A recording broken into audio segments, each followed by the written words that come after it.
Hey, what's up? Brother Bastone here. Today we're doing another one of these gesture sketching sessions.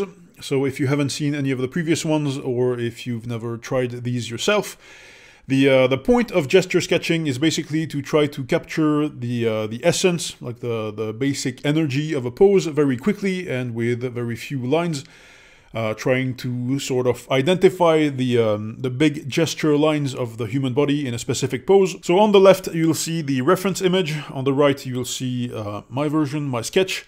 And these are being shown in real time. So if you feel like doing this yourself right now, just grab a pencil, grab your tablet, and yeah, get sketching. From all the like the different types of practice that I've tried, I find these to be the most useful personally, so I would definitely recommend it. I've always done them on a 3-minute timer, which is pretty slow for gesture sketches. Like a lot of people do 1 minute or even 30 seconds. If you really want to focus only on like the very few important lines. But I just like to take it a bit more chill, I guess.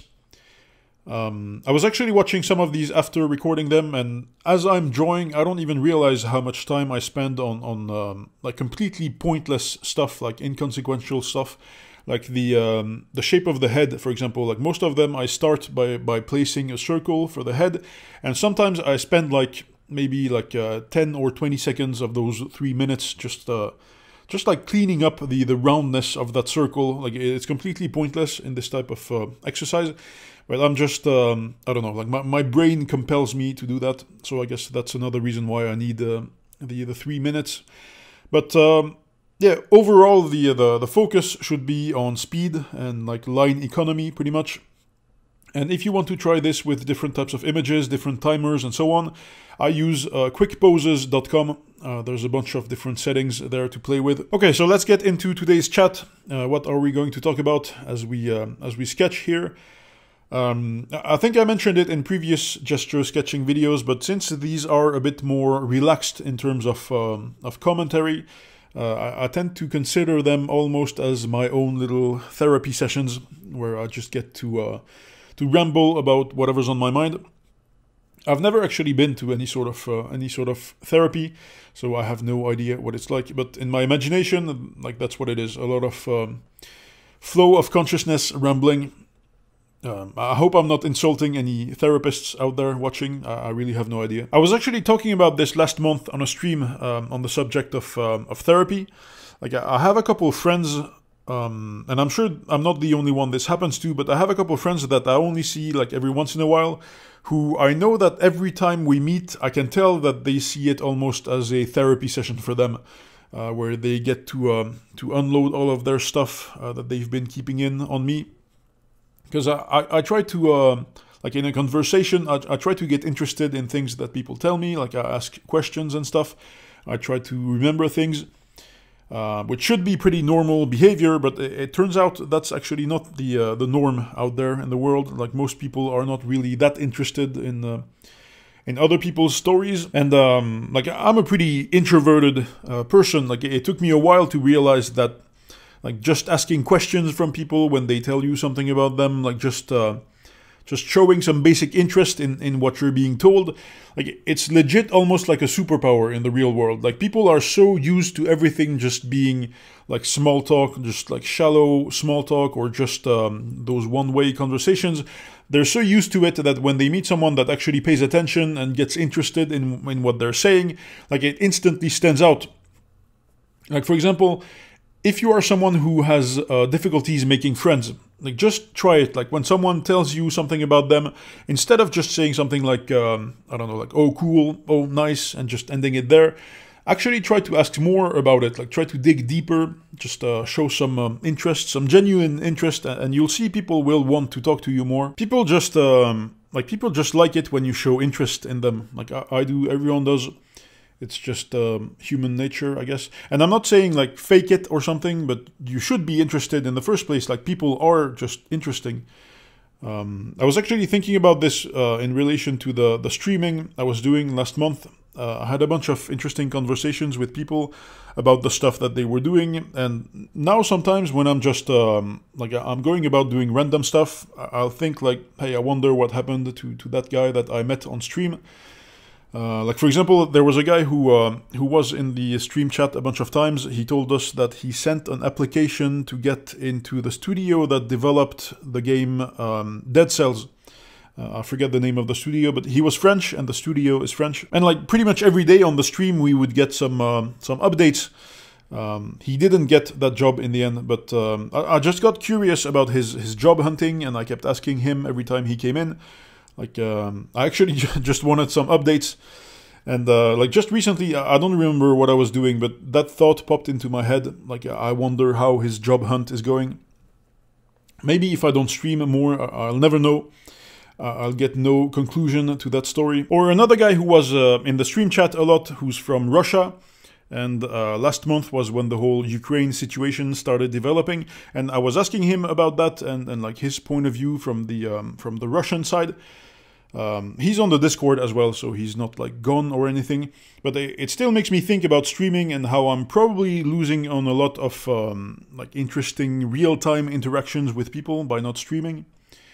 But yeah, my point was that it's good to ask people questions. Like, people are interesting if you just if you dig a little bit. And also, as an added bonus, people want to talk to you more if you do that. Especially if you're an introvert type of person, which I am. Like I said, I don't dislike being alone by myself at all. I actually enjoy it. And it might seem like some weird advice to give to introverts specifically, to go ask questions from people. But in my case, at least, and it took me a while to figure this out, like a lot of awkward years. The thing that I dislike about social interactions is not the interaction itself. It's all the shallow stuff, like the shallow talk that is required before you get to any sort of genuine interaction. And I might be wrong about this, but I have a feeling that a lot of people who see themselves as introverts have the like that image of themselves, not because they dislike people, but because they see that shallow part of socialization as a waste of time. Or at least that's my experience. Like, obviously there are still people who genuinely have a fear of social interaction. I'm not talking about that. But if you're introverted just because you don't like that small talk part of social interaction, like me, what I'm trying to say is that you can actually speedrun through that. Like any % small talk speedrun, you just glitch right through the small talk. Like that's the point of asking questions and digging when people tell you stuff. Like, you're digging through and sort of skipping the small talk. Actually, my closest friend that I've made since I moved to Finland, I was still really into fighting games back when we met. I was organizing offline meets every weekend and stuff. This was like 10 years ago or something. He came to one of those. And my father had actually just passed away very recently at that time. And I think we exchanged only a couple words, just greetings, before he asked me how I was doing. And like, obviously at that point you just met a new person. The normal answer is, yeah, I'm doing pretty good, having a good weekend or something like that. And instead I just told him, like, I just lost my dad. I'm just playing some games of Street Fighter to get my mind off of it. Like, something along those lines, just a completely inappropriate answer for that setting. I think that has to be, like, that's still my personal best, my PB time in small talk speedrunning.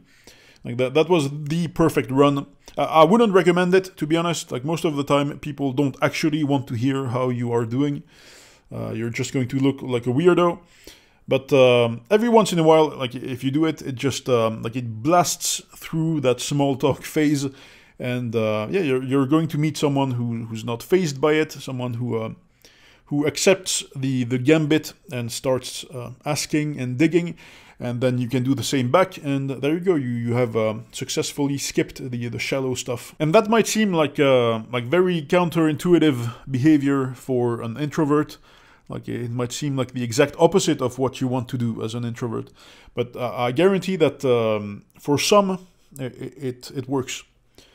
And that was actually a time in my life when I was experimenting with that kind of stuff in other aspects of my life as well. Like, I had this period of time, again, about 10 years ago. Like, I was going to to interviews all the time to try to get my first teaching job. And I was just getting really frustrated with the same just shit questions all the time, and like shallow pretending of being the the perfect candidate for the job and stuff. And I thought, okay, I'm tired of this. I'm just going to try to be completely honest in at least one interview that I go to. And before you actually do that, you never really realize how much you just you just pretend all the time in those work environments. And I remember that one interview, the question that always eventually comes out, that same question everyone prepares for: what are your biggest weaknesses? It's basically a question to see how good you are at lying. Like, that's all it is. Like, no one expects you to say real weaknesses. Like, they don't expect you to say, like, okay, I'm an alcoholic, or I have like depression, crippling depression. Like, you're just supposed to say, well, I'm just too perfectionist or whatever. And like, at that point, I had gone through teacher training. Like, I had finished teacher training. The last year, you're basically teaching, but you're just like, you're not getting paid. It's part of the training. So I only had that experience, and I knew based on that I just hated the environment of the teacher's room. Like that cursed room where all of the teachers gather whenever they're on break or something. Like, it's really like you have to participate in this weird dance of like small talk with everyone. And because there are so many people there, you cannot speed run it. Like, you cannot 1v1 it. It's just like you're caught in this endless sort of chain reaction of lost time. Like, nothing gets done there. Like, nothing of value has ever been spoken in a teacher's room. So that came to my mind when they asked that question about my biggest weakness. And I pretty much told them exactly what I just told you. Like, I told them the teacher's room is my biggest weakness. I try to avoid it as much as possible. I don't like to waste my time there. It's a horrible place. And that is pretty much the worst thing that you could say to those people, to those teachers. Like, for most of them, that room is kind of like their little happy place, like their little nest of comfort inside the school.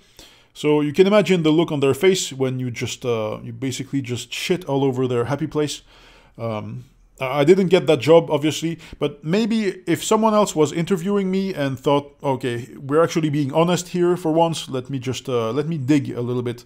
Maybe we would have had a really unique work relationship, like really honest work relationship, maybe, I don't know. So I probably wouldn't recommend that either, but like the part about getting interested and digging into people's stories and asking questions to sort of connect, that definitely works, even for, especially for introverts. I don't even remember how I got to this point. I don't know, but that's pretty much what these gesture sketching videos are anyway, just a chat about anything. But since I've been doing like freelance concept art, I've definitely encountered a lot more people, like, how do I put this?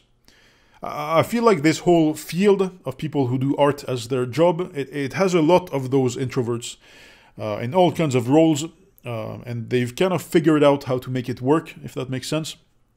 Like, when I'm doing interviews and stuff, you can sort of feel that everyone's just trying to skip the shallow stuff, because if you're going to be creative together, like, it doesn't work if you pretend. Like, you cannot pretend in this field. But yeah, I think I'll just end it here. Like, every time I do one of these videos with more like free-form commentary, or not art-related commentary, and I try to think back to what I just talked about, I feel like I just said absolutely nothing and none of it made sense. I don't know. But yeah, either way, if you'd like to see more art, there's a bunch of links in the description. Check out the Discord as well. We have a concept challenge going that ends next week. You still have time to join. The theme is the pinned message in the concept challenge channel of that Discord. So check it out. And yeah, that's it. Thanks for watching.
If you would like to support this channel and help me make more videos, check out this Patreon link on screen right now, or in the description below, where you can get all of my PSD files as well as real-time versions of all my videos.